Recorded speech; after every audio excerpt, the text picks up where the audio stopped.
स्वागत है NF news पर। मैं हूं आपके साथ रोहित। पश्चिम बंगाल में 2 चरण में मतदान हुआ। 23 अप्रैल और 29 अप्रैल को मतदान हुआ। इस दौरान खूब हिंसा, बवाल, झड़प देखने को मिले। अब ऐसे में जब मतदान संपन्न हो गया तो उसके बाद सबसे बड़ी चुनौती थी ईवीएम की सुरक्षा करना, और बीजेपी के कार्यकर्ता स्ट्रांग रूम में लगातार डटे हुए हैं। कई जगह पर बीजेपी और टीएमसी के समर्थक लड़ गए, बवाल हुआ। ममता बनर्जी को लेकर भी खूब तीखी बहसबाजी हुई, क्योंकि ममता बनर्जी भी स्ट्रांग रूम में पहुंच गई थी, जिसके बाद बीजेपी ने चुनाव आयोग से खूब शिकायत दर्ज कराई। इसके अलावा पश्चिम बंगाल में दूसरे चरण में जो मतदान 29 अप्रैल को हुआ था, वहां पर रीपोलिंग की भी नौबत कई जगह पर आ चुकी है, और 2 मई को 77 बूथों पर रिकाउंटिंग होगी। इसमें दक्षिण 24 परगना, जो कि सबसे ज्यादा संवेदनशील रहा, वहां पर भी वोटिंग हो रही है। तो अब ऐसे में जब स्ट्रांग रूम को लेकर तमाम चुनौतियां चुनाव आयोग के सामने थी, और जब बवाल होने लगा, हंगामा होने लगा, तो इसके बाद बड़ा फैसला लिया गया है। आपको बता दें कि एक बड़ा डिसीजन इलेक्शन कमीशन ने लिया है, और जहां जहां स्ट्रांग रूम के आसपास बवाल हुआ, झड़प हुई, वहां पर अब सीआरपीएफ को तैनात कर दिया गया है।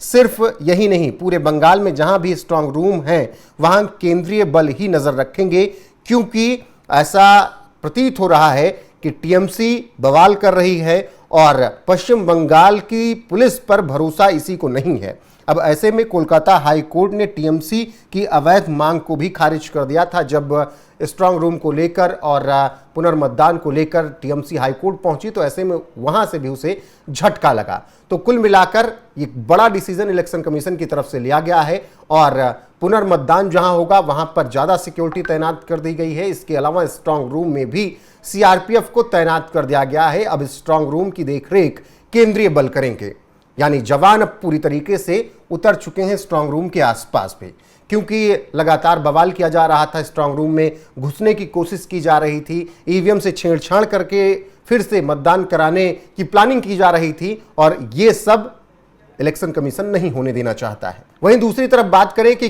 कहां कहां पर पुनर्मतदान होगा, तो आपको बता दें कि 77 बूथों पर पुनर्मतदान कराया जाएगा। 2 मई को ये वोटिंग होगी। पश्चिम बंगाल में दूसरे और अंतिम चरण की विधानसभा सीटों पर बुधवार को वोटिंग हुई थी। इस फेज की वोटिंग के दौरान जमकर बवाल हुआ था। हिंसक झड़प, मारपीट और सियासी जुबानी जंग के बीच निर्वाचन आयोग को मतदान के दौरान इलेक्ट्रॉनिक वोटिंग मशीन यानी ईवीएम पर काले टेप चिपकाने वाला पदार्थ और स्याही की 77 शिकायतें मिली। चुनाव आयोग ने इन शिकायतों को गंभीर बताते हुए कहा कि अगर ये सही पाई जाती हैं तो ऐसे बूथ पर पुनर्मतदान कराया जाएगा। इसके बाद जांच की गई और फिर यह फैसला लिया गया है कि अब पुनर्मतदान कराया जाएगा।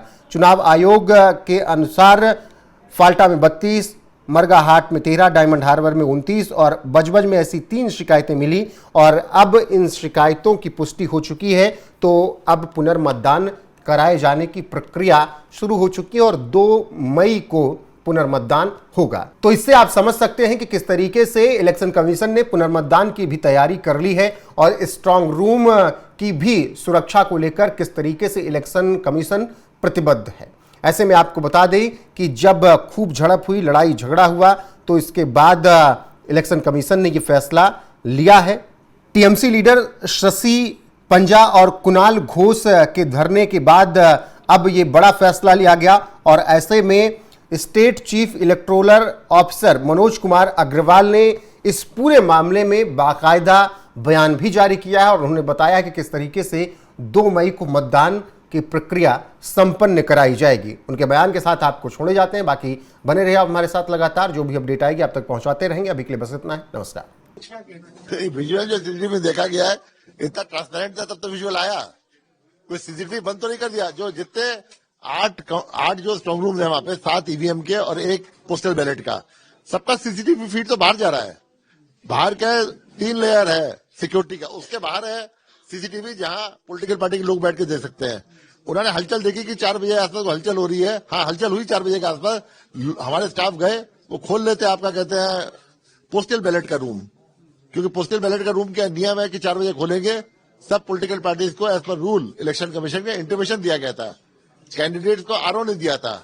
आपको आना चाहिए था वहां पे आते आप जो है, और आपके सामने खोला जाता है। मतलब 4 बजे खोल के कॉरिडोर में खाली वो सजा रहे थे कि और 7 डिस्ट्रिक्ट का जो है वो जाएगा वहां पे कल बारासात पहुंचना है 12 बजे तक।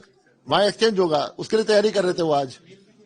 हाँ, मेल किया गया था, आया तो सुन रहे हैं कि बाद में जब 4 बजे के बाद 3 कैंडिडेट आए थे, अंदर देख लिया उन्होंने कि जो ईवीएम का था अभी तक स्ट्रांग रूम सब बंद है, पोस्टल बैलेट का स्ट्रांग रूम इसलिए खोला गया है, उनको मेल भेजी गई थी, सब प्रूफ देख लिया, सब चले गए तीनों।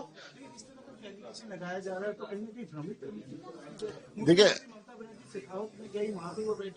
शिकावत, देखिए ये इसमें जो मतलब है कि जहां पे आपका स्ट्रांग रूम होता है वहां खाली कैंडिडेट एजेंट जा सकता है, ठीक है ना।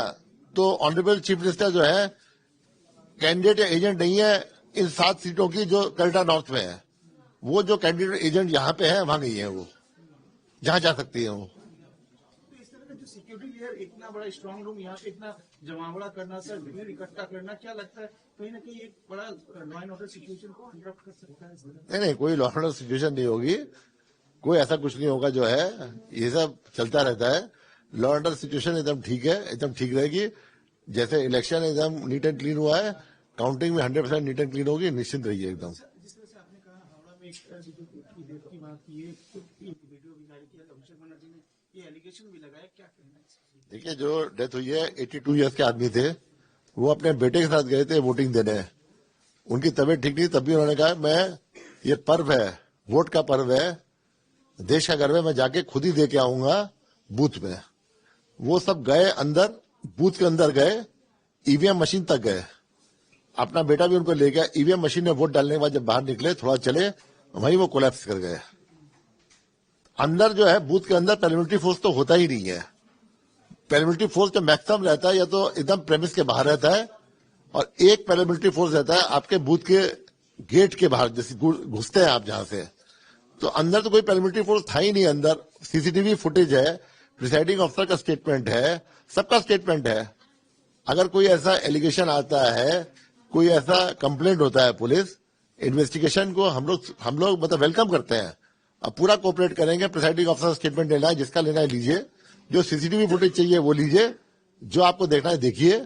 इसमें कोई ईसीआई का या पैरामिलिट्री फोर्स का या स्टेट पुलिस का कोई इसमें वो नहीं है।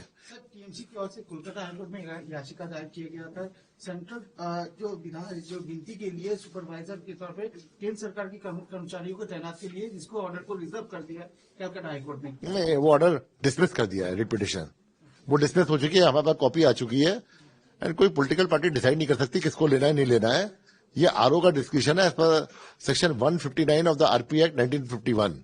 ईसीआई के भी सर्कुलर है बहुत सारे, एंड आरपी एक्ट में एकदम 5-6 कैटेगरी ऑफ लोग दिए हुए हैं, जिसको आरओ जिसको मन चाहे ले सकता है काउंटिंग में, पूरे इलेक्शन प्रोसेस में।